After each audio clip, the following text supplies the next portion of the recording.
본부장님 안녕하세요. 네, 안녕하십니까. 네. 지금 뭐 계절 근로자와 관련돼서 좀 여쭤보기 싶어서 했는데 계절 근로자가 꼭 필요한 거예요?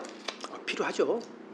그럼요, 필요하죠. 없으면 어떻게 해요? 우리- 외국인 계절 근로자 말하는 거잖아요. 그렇죠. 네. 없으면은 당장 대표님하고 저하고 네. 상추 사 먹으려면 비싼 돈 치러야죠. 그만큼 이제 외국인 근로자가 없으면은 우리의 그렇죠. 농어촌 네. 일손이 안 들어간다. 안 돌아가죠. 그 정도로. 그리고 우스갯소리로 네. 시골에는 노인하고 외국인만 있다 그래요. 네. 그런 얘기도 나와요. 네. 그러면 지금 계절 근로자가 올해로 보니까 한 10년째 되잖아요. 10년 됐죠. 10년째죠. 한국에 와서 지금 일을 하고 있는 외국인 근로자, 계절 근로자라고 들으면 얼마나 돼요? 그 법무부 통계 자료 보면은 25년 올해 상반기에 배정된 인원까지 다 합치면 22만 명 돼요. 네. 배정됐던 인원이 22만 명. 그럼 실제로 들어와서 일을 했던 근로자는 50% 들어왔어요. 네. 11만 명. 그러니까 이제 22만 명 중에서 11만 명만 11만 들어왔다? 명. 그러니까 뭐 필요하다고 수요 조사를 해서 22만 명이었는데 11만밖에 못 들어왔다. 네. 네, 물론 중간에 이제 코로나도 있기도 하니까. 네, 근데 이제 네. 코로나 2년 동안은 뭐 거의 못했고, 뭐 제도 처음 시작했을 때는 서로 뭐 홍보 미흡이나 뭐 이런 것 때문에 못했었을 수도 있고, 그리고 이제 22년서부터 본격적으로 시작했다고 볼 수는 있는데, 거기는 이제 뭐 지자체도 그 업무가 정확하게 파악이 안 돼, 업무의 전문성이 좀 부족하니까 뭐 일이 잘 안 되고, 또 해외하고 MOU 맺고 뭐하고 하려면 이제 일이 어려워요. 네. 그래서 아마 못 들어오지 않겠나 싶어요. 그러니까 22만 명이 수요 조사를 했는데 22만 명이 필요하다고 해서 22만 명을 배정을 해줬는데 11만 명밖에 못 들어왔다. 못 들어왔다. 그러면은 50%인데 그러면은 여전히 현장에는 일손 부족 문제가 해결이 되지 않았다. 네. 이렇게 볼 수가 있겠죠. 그러면은 그 부족한 걸 어떻게 채우냐? 네. 뭐 이제 중간에 이제 불법 체류자들도 있을 것이고. 그러니까요. 요즘 언론에 보니까 불체 노동자들도 아주 뭐라 그럴까? 요구사항이 높아졌다고. 몸값이 비싸졌어요. 네, 몸값이 합법으로 쓰는 것보다 더 비싸졌다는. 아, 그러죠. 네. 좀 어느 정도예요? 그 이제 주로 뭐 여러 국적이 있는데 태국 분들이 이제 아주 거기서 이제 고인돌로 이렇게 있는 곳이 많은가 봐요. 그래서 네. 그 친구들이 이제 한국어도 어느 정도 하고 이제 뭐 사장이 없어도 혼자 다 해요. 그 정도까지 이렇게 돼 있다고 하더라고요. 태국은 이제 불체자하면서 오래 하니까 오래 완전 됐으니까. 그처럼 숙련공이 됐죠. 아주 되죠. 숙련공이 됐죠. 그러니까. 그렇게 돼 있는데 이제 문제는 일손이 부족하면 그 사람들의 몸값이 비싸니까 네. 누가 돈 더 주겠다 하면은 그쪽으로 갈 수밖에 없는 거죠. 근데 이제 이런 일이 생기기도 하고 또 돈 더 준다면 가기도 하지만 또 필요할 때 딴 데 가서도 일을 해야 될 거 아니에요. 네. 그러면은 이제 옆에 이제 농가가 야, 나 바쁜데 사람이 없다 와서 좀 이런 좀 고용 친구한테 야, 친구야 너 근로자 있지? 나 좀 며칠만 좀 빌려줘 좀 쓰고 내가 일당 줄게 했더니 아 나도 바빠서 안 돼. 너 불법 출제 쓴 거 나 신고할 거야? 또 신고했고 또 싸움까지 일어나는 경우도 있어요. 네. 그 해남에서는 뭐 살인 사건까지도 일어나기도 했으니까 그러니까 이제 이 농어촌의 일손 부족 문제는 뭐 심각하죠. 그러니까 아까 22만 명을 배정을 해줬는데 반밖에 11만 명밖에 안 들어온 상황이다. 그럼 계절 근로자로서의 어쨌든 외국 근로자가 필요로 하는데 좀 뭔가 제도적으로 문제가 있는 건가요? 문제가 있죠.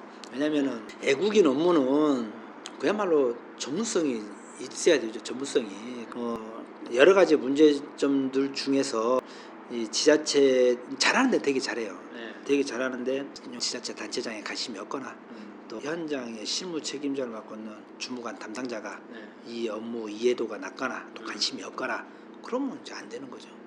그런 경우가 많아요. 대표적인 예로 이렇게 보면 이거는 참 이해가 납득이 안 되는데 그 지역에 있는 사람이 결혼 임자가 저한테 연락이 왔어요. 저 뭐 언니들 저희 쪽에 좀 하고 싶은데 좀 도와주세요. 했고 지역이 어디예요?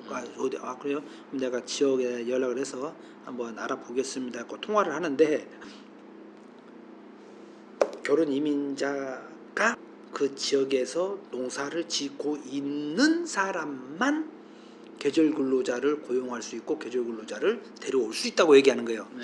아니 법무부 지침에는 그게 아니고 얘기하는데 아니에요. 우리는 이렇게 해요. 아니 그러면 그러면 다문화 가족이 아닌 일반 농업인은 그러면 계절 근로자를 사용을 못 합니까? 네, 안 되죠. 제도가 그렇게 안 돼 있는데요. 아니에요. 우린 이렇게 해요. 그러면은 그 지역의 일손들이 많이 부족할 텐데요.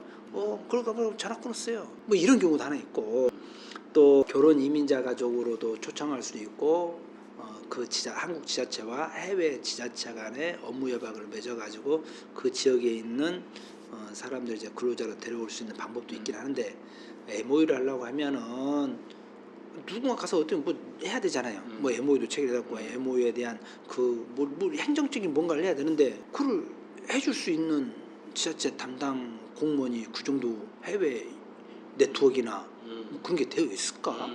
그건 안 돼 있잖아요. 그러면 누군가에 부탁을 해야 되잖아요. 뭐 그 나라에 살고 있는 주재원이든 뭐 한인회 회장이든 아니면은 뭐 대사관이든 뭐 누구한테 부탁을 해서 이렇게 해야 될 거 아니에요. 그 사람들 도와준다? 뭐 도와준다 쳐요. 공짜로? 공짜가 있겠냐고요, 세상에서 거기서 일하는데. 그래서 브로커라는 말이 생기고, 거기에서 뭐 임금 착취라는 말이 그래서 나오는 거예요.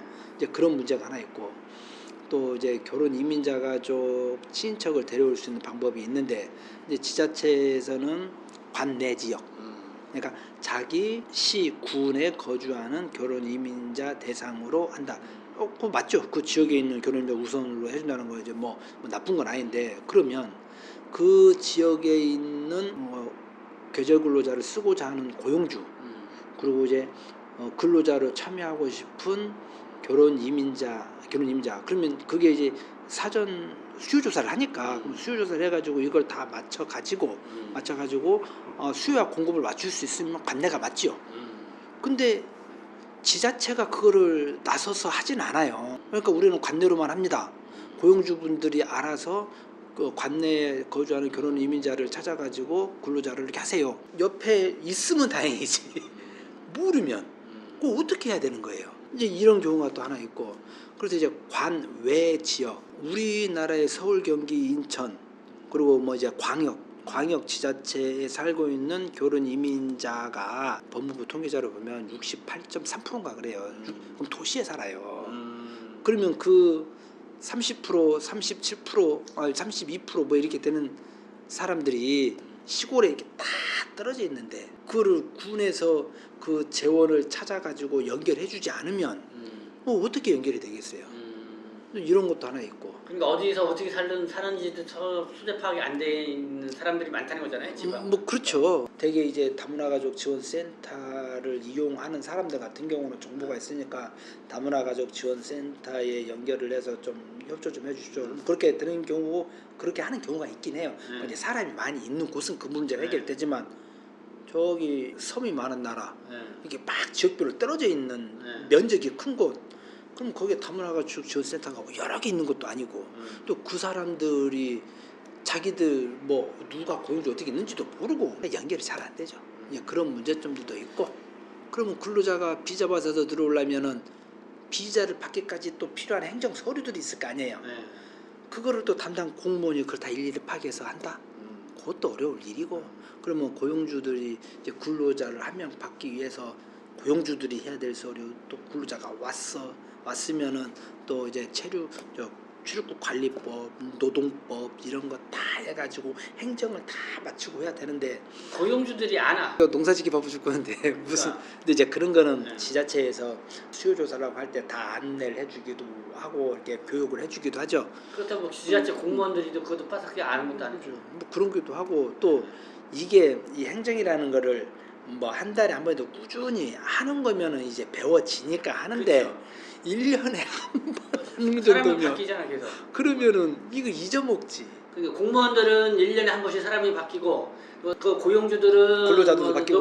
농사 짓고 뭐 하느냐고 바빠서 바빠서 뭐 그런 거 같고, 고용허가제가 저는 10년이 되는데 나름대로 평가를 한다고 하면은 몇 점을 점수를 준다고. 계절 근로자 네, 10년 한다. 그래도 보면은 법무부한테 점수를 준다고 하면, 그러니까 현장의 요구 사항은 그래도 많이 들어줬어요. 네. 야, 그거는 점수를 좀 많이 주고, 네. 그러면은 제도를 들어줬는데 10년 운영해서 이 제도의 완성도를 본다고 하면 한 50%나 50점 50점이나 50%? 줄까? 왜냐면 이게 이제 현장에서 탁상에서의 행정은 이 행정을 이렇게 했다고 해서 근로자가 제때 편안하게 해서 뭐 문제 없이 와가지고 고용주한테 배정이 돼서 그 업무 능력을 향상시키고 고용주의 만족시키고 물론 이제 작물 생산이 예쁘게 잘 돼야 또 가격도 잘 받을 거 아니에요. 네. 그러려면은 이 고용주의 역할도 중요하지만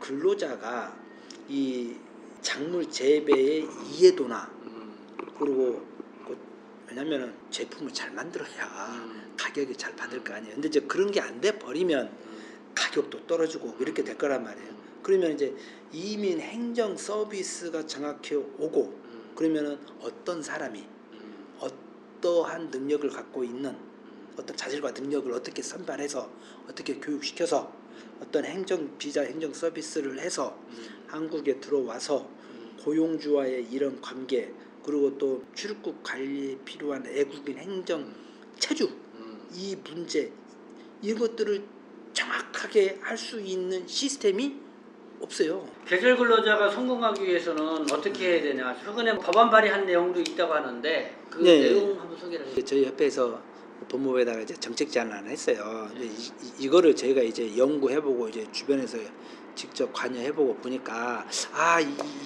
이 문제를 해결할 수 있는 방법은 이걸 전문적으로 알고 운영해줄 수 있는 계절 근로자 지원 운영 기관이 있으면 좋겠다. 그러니까 전문적으로 이 제도를 이해하고 제도를 정확하게 집행하고 행정적으로 해결할 수 있는 그런 기관이든 뭐 협회가 됐든 단체가 됐든 기관이 됐던 그런 단체를 발굴을 하든지 아니면은 그런 단체를 만들든지 해서 뭐 법무부가 이걸 담당하니까 법무부가 지정을 해놓으면 이제 그 사람들한테 그 단체가 공신력이나 신뢰, 전문성이 담보가 되는 거잖아요. 그러면 이 어려움을 겪고 있는 지자체가 거기에다가 뭐 업무 협약을 해서 이 업무도 맡기면 이 일이 자동으로 해결이 되는 거죠. 네.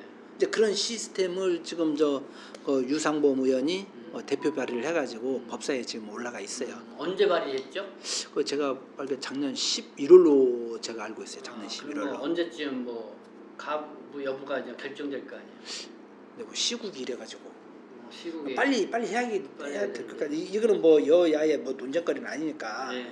뭐 이거는 뭐 서로 협의해가지고 빨리 처리해 줬으면 하는 바람인데 좀 모르겠습니다. 근데 이제 이게 생기면 뭐 이제 이런 것도 뭐 아무나 생기면 되는 것도 아니고 저희가 좀 생각하는 거는 계절 근로자를 위한 전문성을 갖고 있는 운영 기관, 뭐 네. 민간 위탁 기관도 괜찮고, 그렇죠. 뭐 그런 게 좀 필요하다. 네. 네, 그래서 그게 법안 발의가 됐고, 어쨌든 뭐그 주무부가 법무부라든가 뭐 이런 데서는 어때요? 하는데 필요성. 법무부가 이제 원하니까 이제 봐야 됐겠죠. 네. 그리고 그 지자체 공무원들도 만나 보면 아니 이런 거를 우리가 어떻게 한다고 이거 우리한테 떠맡기냐 이제 불만을 많이 토로하죠. 네, 필요성은 어느 정도 공감대가 됐고 네. 국회에서 빨리 법안으로 좀 통과되는 것이 해주면 네. 좋겠죠. 여야가 좀 노력을 해줬으면 하는 바람인데 왜냐하면 이제 농업이 무너지면 산업도 무너지는 거예요.